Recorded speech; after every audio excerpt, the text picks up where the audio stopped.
بسم اللہ الرحمن الرحیم۔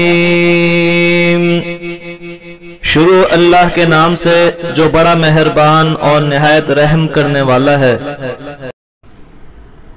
حضرت ابو سعید خدری رضی اللہ تعالی عنہ نبی اکرم صلی اللہ علیہ وسلم کا یہ ارشاد نقل کرتے ہیں کہ اللہ رب العزت ارشاد فرماتے ہیں کہ میری عزت اور جلال کی قسم، جس بندے پر مجھے رحمت کرنا منظور ہوتا ہے اسے دنیا سے نہیں اٹھاتا جب تک کہ اسے گناہوں سے پاک صاف نہ کر لوں، خواہ جسمانی بیماری کے ذریعے یا معاشی تنگی کے ساتھ۔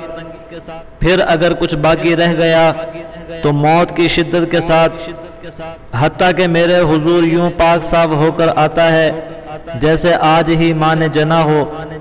اور جس بندے کو عذاب دینا منظور ہوتا ہے اسے دنیا سے نہیں لے جاتا جب تک کہ اس کی نیکیوں کا بدلہ نہ دے دوں، جسمانی صحت کی شکل میں یا رزق کی وسعت کی صورت میں۔ پھر اگر کچھ باقی رہ جائے تو موت میں آسانی کے ذریعے بدلہ دے دیتا ہوں، حتیٰ کہ جب وہ میرے پاس آتا ہے تو اس کے حساب میں کوئی نیکی اور بھلائی نہیں ہوتی۔